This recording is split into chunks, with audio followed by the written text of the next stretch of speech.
change your heart, change your life, change the planet. What happens when one person in a relationship changes their diet or their lifestyle and the other doesn't? You've become a vegan, you've become a raw foodist, you're exercising, you're doing a marathon, you're feeling great, you're feeling younger, you're feeling more vibrant, and your partner is not only staying exactly the way that they were with their old bad habits, but they're resisting you, they're fighting you, and possibly even sabotaging you. What do? Do you leave them? Do you try to get them to change? Do you tell them that the choices they're making are wrong? You shouldn't eat meat, you shouldn't smoke, you shouldn't do this, you shouldn't do that. Is that the best choice? For those of you that have tried that, you've probably been met with more resistance. So do you wait, hoping that your example will get them to change?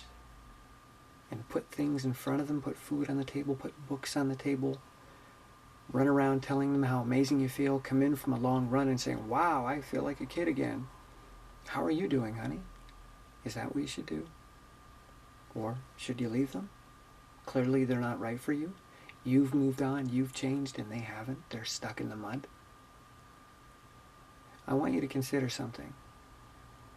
If this change has been recent for you, say you've given up meat, say you've given up cigarettes, you've given up alcohol,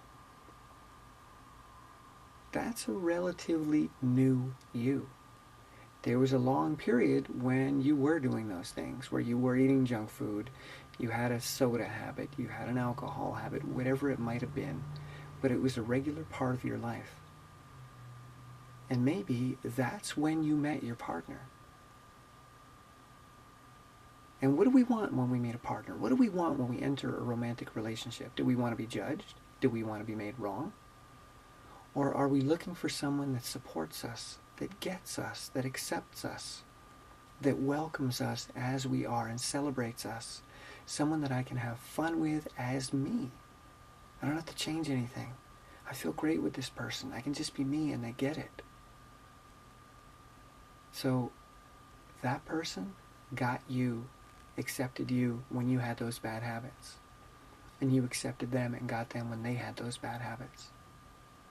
But now suddenly you've changed. And you're acting as if you never had those habits.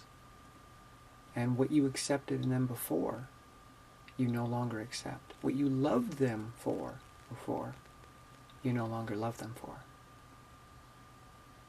So I want you to take a look back at who you were before you made these changes. Would you be that judgmental with that earlier version of you? Would you scold yourself, yell at yourself, say, hey, come on, stop it, these things are killing you? Ever had a parent try to do that with you? To tell a teenager to stop drinking, stop doing drugs, stop having sex, whatever it is, study hard in school, like Mr. T. Doesn't work, does it? And telling your previous self these things wouldn't work, and telling your partner these same things isn't going to work. And how did you get from that point to where you are now? How did you make that change? By hating yourself? By judging yourself? Probably not. Because when we judge ourselves, when we hate ourselves, when we are self-critical, it actually causes us to go towards our coping mechanisms and not away from them. What gets us to move in a healthier direction is compassion, self-compassion. And we don't often realize that we're experiencing self-compassion. But what makes us want to change is that we believe in ourselves, we love ourselves, and we want a better future. We don't get angry and say, you suck and you need to change. We say, I care about you, and I want you to have a better future. I don't want to do this to myself anymore. I'm important. I matter. I care about me. I'm going to make a change. It's the caring that makes the change. It's the caring that makes the difference. So if you've transformed and your partner is getting more and more resistant and stuck, show them how much you care. And that new person that you've become, that more vibrant, more alive person, use that extra energy to love them twice as much as you did before. Don't cut and run. Dig in, care for them, love them. this is when they need it the most.